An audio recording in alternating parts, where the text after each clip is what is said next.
Welcome to channel. അപ്പോൾ നമ്മളിന്നൊരു സാമ്പാറിൻ്റെ recipe ആയിട്ടോ ഷെയർ ചെയ്യാൻ പോകുന്നത്. അപ്പോൾ നമുക്ക് ഉണ്ടാക്കിയാലോ, വായു. അപ്പോൾ ഇതിലേക്ക് ഞാൻ കുറച്ച് പച്ചക്കറികളൊക്കെ എടുത്തിട്ടുണ്ട്. നിങ്ങൾക്ക് ഇഷ്ടമുള്ള പച്ചക്കറികളൊക്കെ എടുക്കാം.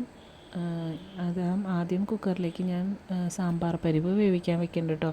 സാമ്പാർ പരിപ്പ് നമ്മൾ തലേദിവസം കുതിർത്തി വെക്കുകയാണെങ്കിൽ നമ്മൾ കഷ്ണം എല്ലാം കൂടി ഒരുമിച്ചിട്ട് വേവിക്കാം. ഞാനിപ്പോൾ കുതിർത്താത്തതുകൊണ്ട് അത് ആദ്യം വേവിച്ചെടുക്കുകയാണ്. അതിലേക്ക് വെള്ളം, പരിപ്പിനാവശ്യമായിട്ടുള്ള വേവിക്കാനുള്ള വെള്ളവും, ഒരു ചെറിയ കഷ്ണം കട്ടക്കായം, പിന്നെ 1/4 ടീസ്പൂൺ മഞ്ഞൾപ്പൊടി, 1/4 ടീസ്പൂൺ ഉപ്പ്, കുറച്ച് വെളിച്ചെണ്ണ ഒഴിച്ചിട്ട് വേവിക്കാൻ വെക്കുന്നുണ്ട്.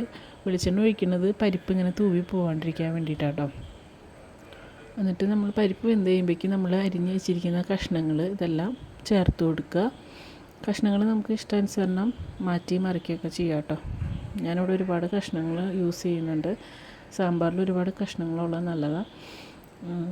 അതിലേക്ക് ഞാനിവിടെ ഒരു തവി, ഒരു 5-6 ടീസ്പൂൺ ഉണ്ടാവും സാമ്പാർ പൊടി ചേർത്ത് കൊടുക്കുന്നുണ്ട്. സാമ്പാർ പൊടിക്ക് പകരമായിട്ട് നമുക്ക് മുളക് പൊടി, മല്ലിപ്പൊടിയൊക്കെ ചൂടാക്കിയിട്ട് ചേർക്കാം. ഞാനിവിടെ സാമ്പാർ പൊടി യൂസ് ചെയ്തിട്ടാണ് ചെയ്യുന്നത്. പെട്ടെന്ന് ഉണ്ടാക്കാൻ വേണ്ടിയിട്ട് സാമ്പാർ പൊടി യൂസ് ചെയ്യുന്നുണ്ട്.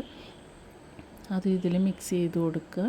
എന്നിട്ട് നമുക്ക് ഈ കഷ്ണങ്ങൾക്ക് വേണ്ടിയിട്ടുള്ള ഉപ്പും കൂടി ചേർത്തിട്ട് ഇതൊരു 2 വിസിൽ അടിക്കാം. ഞാൻ കഷ്ണങ്ങൾ ഇത്തിരി വലിയ കഷ്ണങ്ങളായിട്ടാണ് നുറുക്കിയേക്കുന്നത്, അതുകൊണ്ട് 2 വിസിൽ അടിക്കുക. ആ ടൈമിൽ നമുക്കൊരു നെല്ലിക്ക വലുപ്പത്തിൽ പുളി എടുക്കുക, വാളൻ പുളി എടുക്കുക. അത് നമ്മൾ വെള്ളത്തിൽ കുതിർത്തി പിഴിഞ്ഞ് അരിച്ച് മാറ്റി വെക്കുക കേട്ടോ. നമ്മൾ കഷ്ണങ്ങൾ വെന്ത് കഴിഞ്ഞിട്ട് വേണം പുളി ചേർക്കാൻ. വെന്ത് കഴിഞ്ഞിട്ട് നമ്മൾ ഈ പിഴിഞ്ഞ് വെച്ചിരിക്കുന്ന പുളി ചേർത്ത് കൊടുക്കുക. എന്നിട്ട് ഇതൊന്ന് തിളപ്പിച്ചെടുക്കുക കേട്ടോ. തിളച്ച് കഴിയുമ്പോഴേക്കും നമുക്ക് ഒരു ചെറിയ കഷ്ണം ശർക്കര ചേർത്ത് കൊടുക്കുക. സാമ്പാറിനൊരു നീരി മധുരം വരാൻ വേണ്ടിയിട്ടാണ്. അത് ഓപ്ഷണലാണ്, വേണമെങ്കിൽ ചേർത്താൽ മതി. അതും കൂടി ചേർത്തിട്ട് നല്ലോണം ഇളക്കി കൊടുക്കുക. ഇനി നമുക്ക് വെണ്ടയ്ക്ക നമ്മൾ ചേർത്തിട്ടുണ്ടായില്ല. വെണ്ടയ്ക്ക നമ്മൾ വേവിക്കുമ്പോൾ ചേർത്താൽ ഇങ്ങനെ വെന്തലിഞ്ഞ് പോവും. നമുക്ക് ക്രിസ്പി ആയിട്ട്, അതായത് നല്ല ഫ്രഷായിട്ട് വെണ്ടയ്ക്ക സാമ്പാറിൽ കാണണമെങ്കിൽ ഇങ്ങനെ ലാസ്റ്റ് ഒരു ഇത്തിരി വെളിച്ചെണ്ണയിൽ ഇതൊന്ന് ജസ്റ്റ് ഒന്ന് സോട്ട് ചെയ്തിട്ട് ഉപ്പും കൂട്ടി സോട്ട് ചെയ്യുക. എന്നിട്ട് അത് ചേർത്ത് കൊടുക്കുക. അപ്പോൾ എന്ന് പറഞ്ഞാൽ വെണ്ടയ്ക്ക അലിഞ്ഞു പോവില്ല. അതോടൊപ്പം നമ്മൾ സാമ്പാറൊക്കെ വിളമ്പുമ്പോൾ വെണ്ടയ്ക്ക ശരിക്കും നമുക്ക് കാണാനും പറ്റും, കഴിക്കാനും കിട്ടും. വെണ്ടയ്ക്ക ചേർത്ത് കഴിഞ്ഞാൽ നമുക്ക് പിന്നെ പെട്ടെന്ന് താളിച്ചൊഴിക്കാം. താളിപ്പിന് ഞാനിവിടെ കടുകും വറ്റൽമുളകും വേപ്പിലയും കൂടി ചേർക്കാം കേട്ടോ.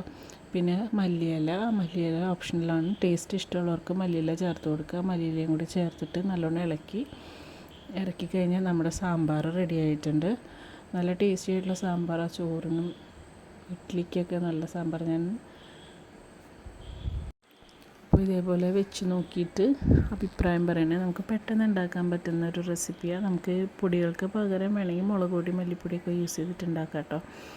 അപ്പോൾ നമ്മളിവിടെ നിന്ന് ഇഡ്ഡലിയുടെ കൂടെ, നല്ല ചൂട് ഇഡ്ഡലിയുടെ കൂടെ നല്ല ചൂട് കഷ്ണങ്ങളൊക്കെ ഉള്ള സാമ്പാറായിട്ട്. അപ്പോൾ എല്ലാവരും ചാനലൊന്ന് സബ്സ്ക്രൈബ് ചെയ്ത് സപ്പോർട്ട് ചെയ്യണേ. Thanks for watching.